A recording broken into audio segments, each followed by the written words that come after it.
इथे 10 जणांना उचलली नाही। देवीकडे बघतच राहावं।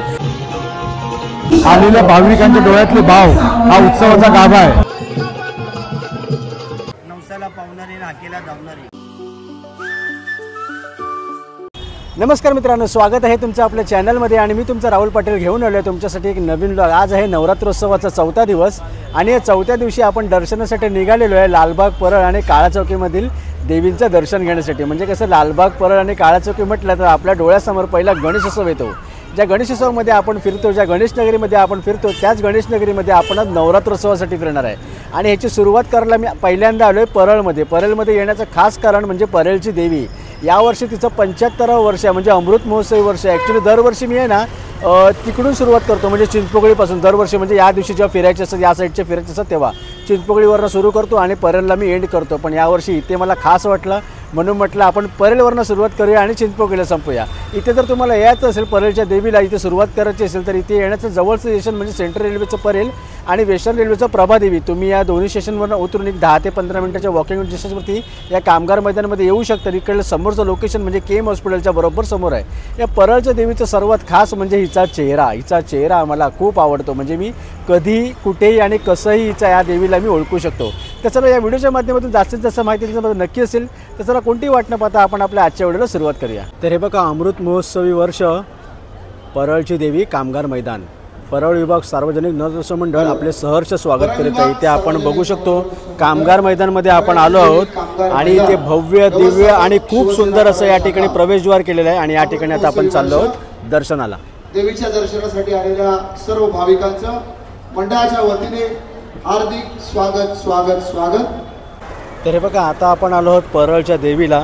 पहिला इकडे आपल्या छत्रपती शिवाजी महाराजांना वंदन करून आपण इथे देवीच्या दर्शनासाठी निघतो आहे। परळची देवी या वर्षीचं हे अमृत महोत्सवी वर्ष आहे। ॲक्च्युली दरवर्षी या ठिकाणी डेकोरेशन हे भव्य आणि दिव्यच असते, पण या वर्षीचं हे नक्कीच स्पेशल आहे आणि देवीचं हे रूप आहे ना माझं सर्वात आवडतं आहे। चला आपण जाऊया दर्शनासाठी। अंबे माते की जय। तर इथे संपूर्ण बच्चे कंपनी आहे जी परळच्या देवीची या ठिकाणी कार्य करते आहेत। बाबू तुझं नाव काय? अच्छा, तुझं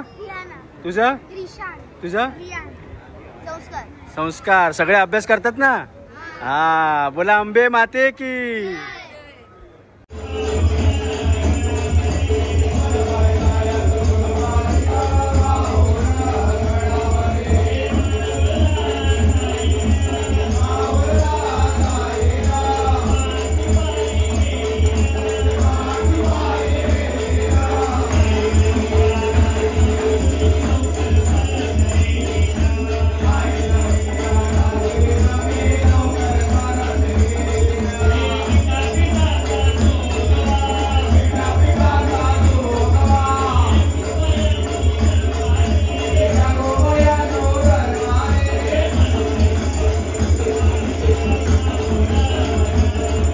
नमस्कार दादा। नमस्कार। नाव काय तुमचं? मी स्वप्नील पाटील, मंडळाचा धार्मिक विधी प्रमुख। अच्छा, सर्वात प्रथम म्हणजे अमृत महोत्सवी वर्षासाठी माझ्याकडून तुम्हाला हार्दिक शुभेच्छा। धन्यवाद। कारण कसं आहे की अनेकांचं या गोष्टीमागे अनेक वर्षाचं योगदान असते। अजून एक विचारायचं म्हणजे देवीचे मूर्तिकार कोण आहेत? देवीचे मूर्तिकार आपले मूर्तिकार पंकज पेवेकर आहे। 2018 पासून आपली मूर्ती पंकज पेवेकर करवतात। त्याच्या आधी 1971 पासून विजय खातू यांच्याकडे ही मूर्ती आपली होती। ओके, मी यासाठी विचारलं कारण की तुमच्या देवीचा चेहरा मला खूप आवडतो।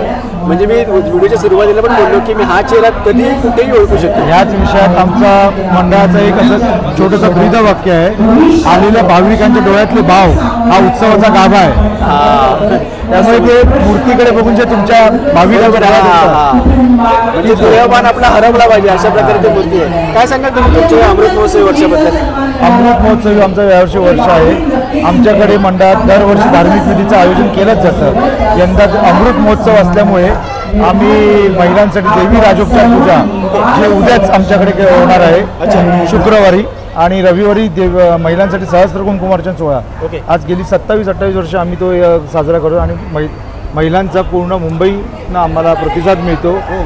मोठ्या संख्येने महिला इथे उपस्थित होतात सहस्त्र कुंकुमार्चन सोहळ्यासाठी। तसंच आपल्याकडे नवचंडी हवन केलं जातं प्रथेप्रमाणे आणि आपल्या इथे जे हवन केलं जातं दुर्गा सप्तशतीचे पाठ करूनच केलं जातं। म्हणजे असं बघायला गेलं तर दररोज तुमच्याकडे काही ना काही धार्मिक विधी हे असतातच. म्हणजे मंडळाचा पायंडा जो पूर्वी 1951 साली पडला त्याची सुरुवातच धार्मिक विधीच झाली.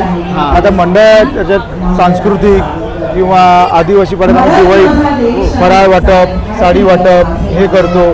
आर्यभट्ट शाळा आहे, शिरोडकर शाळा आहे, सोशल शाळा आहे, इथे शालेय उपक्रम घेतो. आमच्या मंडळाच्या बाजूला टाटा हॉस्पिटल, वाडी हॉस्पिटल, KEM हॉस्पिटल आहे, तिथे आम्ही वैद्यकीय मेडिकल असे काही छोटे छोटे शिबिरं घेतो. त्यांच्या वतीने आपल्या इथे डेंटिस्ट, डोळे तपासणी असे शिबिर, रक्तदान शिबिर असं घेतलं जातं. मस्त. म्हणजे कसं आहे की उत्सव साजरा करण्यासोबत वर्षभर तुमचं काही ना काही असे उपक्रम असतात जे अनेकांच्या उपयोगी असतात. ठीक आहे, थँक्यू. तुम्हाला भेटून खूप छान वाटलं. परळच्या देवीचा विजय असो. तर हे बघा, आता आपण आलो आहोत लालबागमध्ये आणि आता दर्शन घेणार आहोत लालबाग सार्वजनिक उत्सव मंडळ गणेश गल्ली म्हणजेच लालबागच्या मातेचं. चला, तर आता आपण पोहोचलो आहोत मुंबईच्या राजा म्हणजेच 22 फूटवाल्याच्या गल्लीमध्ये आणि इथे आल्यावर मला हमखास गणेशोत्सवाची आठवण येते.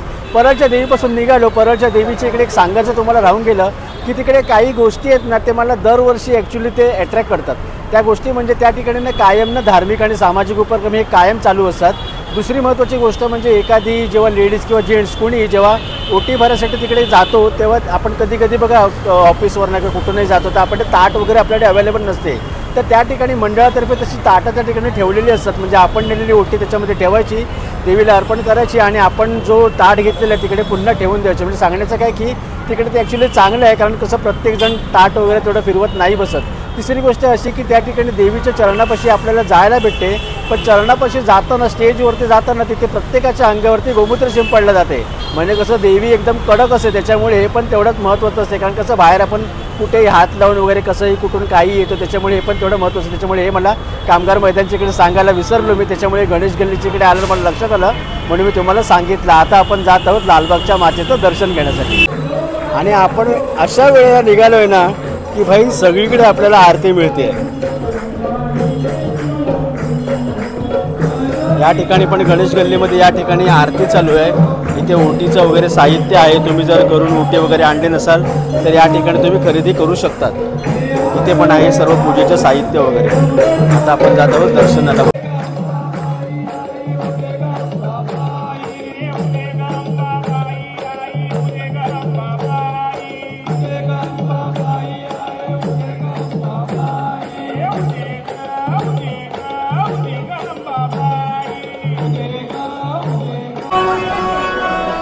थँक्यू.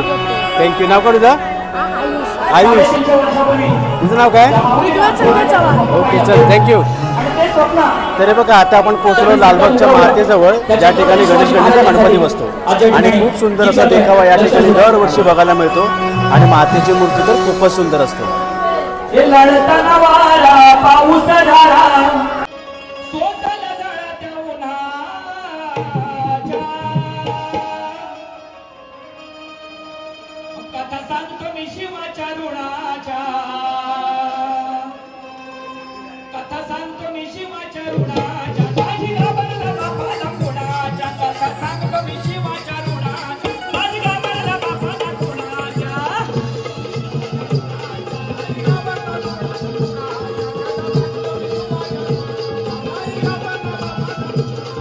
तर हे बघा, इथे ही कार्यक्रम पत्रिका लावलेली आहे.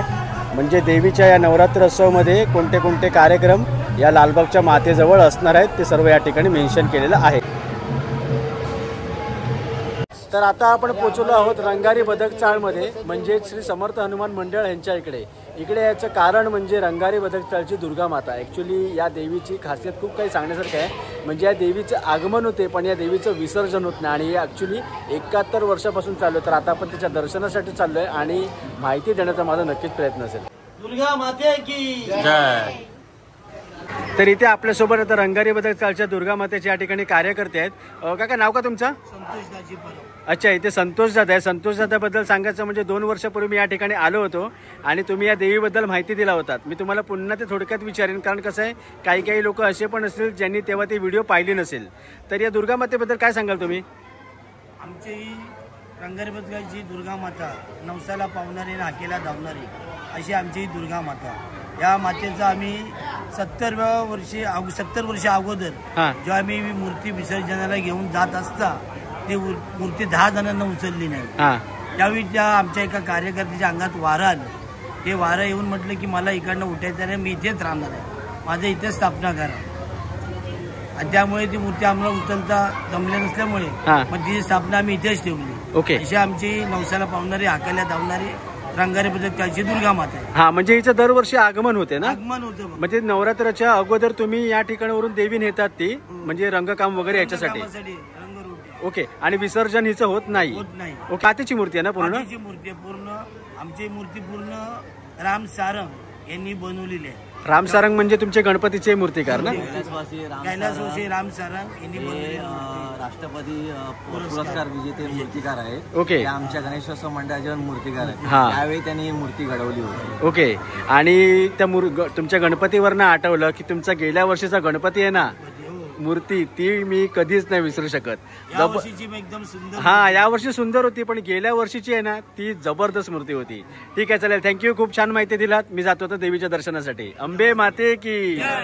तरी बघा आता आपण आलो आहोत रंगारी बदकचाळच्या देवीजवळ आणि तुम्हाला जी मगाशी देवी बोललो ती हीच मातीची मूर्ती आहे आणि खूप सुंदर रूप आहे ॲक्च्युली देवीचं. तुम्ही जर इथे आलात तर या रंगारी बदकचाळच्या देवीच्या इकडे नक्की या. आणि ॲक्च्युली हे सर्व या ठिकाणी महिला मंडळ आहे ज्यांचं या ठिकाणी खूप मोठं योगदान असते. नमस्कार सगळ्यांना. नमस्कार. हा गेल्या वर्षी आपली भेट झाली होती. हा बाकी सगळे बरे आहेत ना.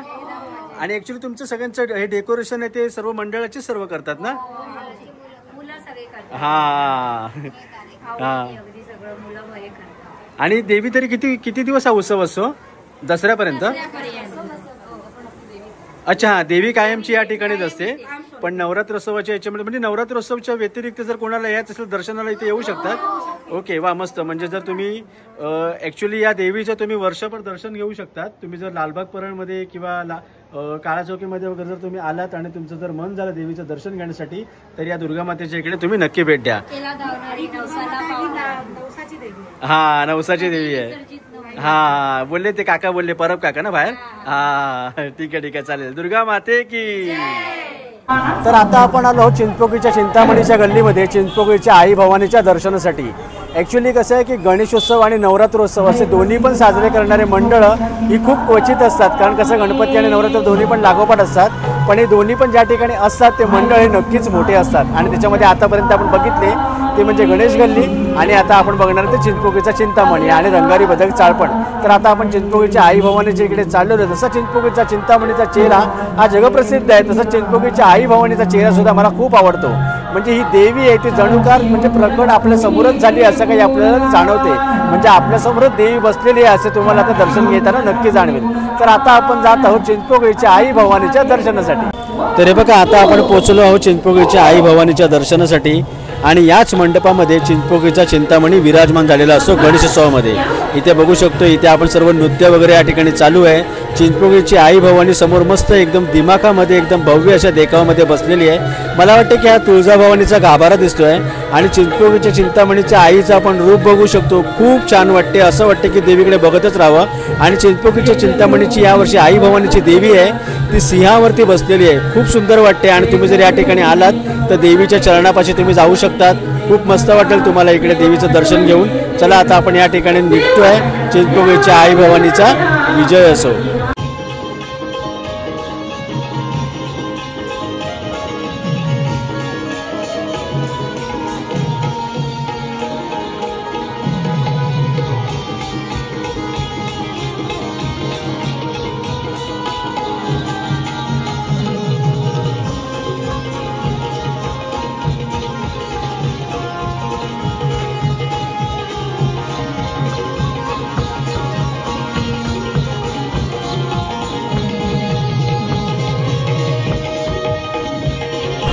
तर हे बघा आता आपण आलो आहोत तेजुकायाजवळ. तेजुका मेन्शनचा जसा गणपती तसा नवरात्रोत्सव आणि ही तेजुका मेन्शनची देवी आहे.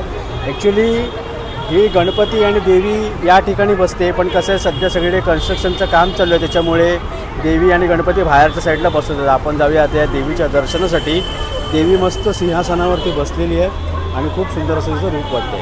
अंबे माते की जय. तर चला मित्रांनो, आता आपण ही व्हिडिओ इथेच संपवतो. या व्हिडिओमध्ये आपण देवी दर्शनासाठी निघालो होतो लालबाग, परळ आणि काळा चौकीमधल्या देवींचं दर्शन घेण्यासाठी.